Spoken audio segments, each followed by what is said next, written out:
Good evening, dear listeners. The night draws in. Are you sitting comfortably? Then I'll begin. As If by J. Allen Rosser. How do you explain why elephants appear to move their unwieldy hulks with greater dignity than most humans do in their finest moments, as if they had evolved beyond wanting anything but what they have? Why does the field begin to ripple before the wind arrives in whispers, as if there were a communication, as if the landscape were poorly dubbed, and we weren't expected to notice? What butterfly does not dart away from us, as if it could sense our latent cruelties, and yet return to check and double-check? Has the night not gotten recently darker, as if to insinuate that we have squandered the light that was there? Have we made too much of our own? And did you notice afterward the dawn opening up with a tentative eagerness, as if there was something crucial to illumine, as if we would wake up early just to see it? I imagine you reading this now with an expression of quiet trouble, itself troubled by currents of hope, as if you imagined me here with you, as if I might be able to see your expression and at least answer it with mine. That was one of my favorites.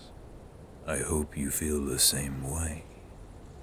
On to the next one. Passing Over Your Virtues by Vicky Hearn. To pass over in silence is to acknowledge logic, the necessity of form, the stunning curve of language, the curious way it seems to turn out that love means need, even in a lush garden. To pass over the Red Sea or your bounty, so long as true silence and not some tense paralysis of the false is achieved, then Passover is always a charity. The painted fish in the blue water turns to their own colors. To pass over in silence is to acknowledge you, if this chatter dissolve as it will in the marvelous sky. Poetry in motion, or thereabouts. Here's another. Equations of the Light by Dana Joya. Turning the corner, we discovered it, just as the old wrought iron lamps went on. A quiet, tree-lined street, only 1 block long, resting between the noisy avenues. The street lamps splashed the shadows of the leaves across the whitewashed brick, and each tall window, glowing through the ivy-decked facade, promised lives as perfect as the light. Walking beneath the trees, we counted all the high black doors of houses bolted shut, and yet we could have opened any door, entered any room the evening offered. Or were we deluded by the strange equations of the light, the vagrant wind searching the trees, that we believed this brief conjunction of our separate lives was real?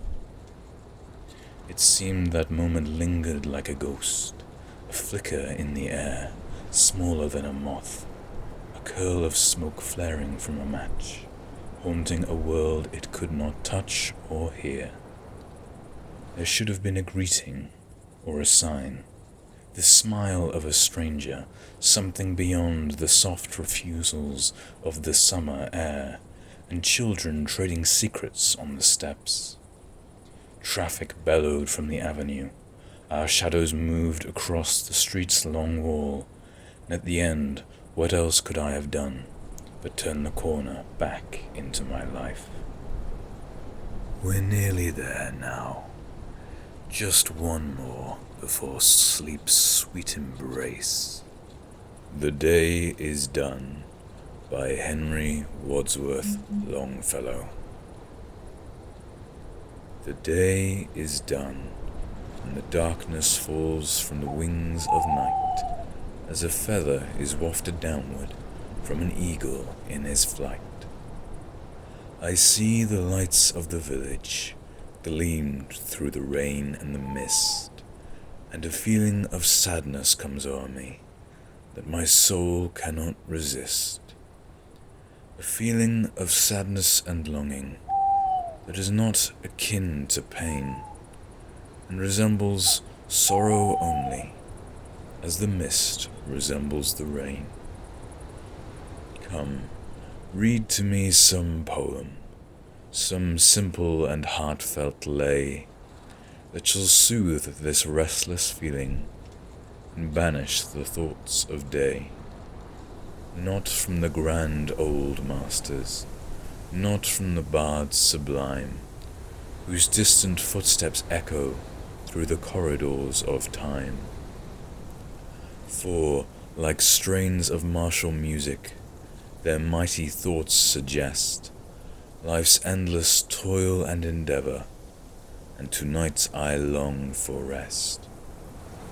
Read from some humbler poet, whose songs gushed from his heart, as showers from the clouds of summer, or tears from the eyelids start, who, through long days of labor and nights devoid of ease, still heard in his soul the music of wonderful melodies.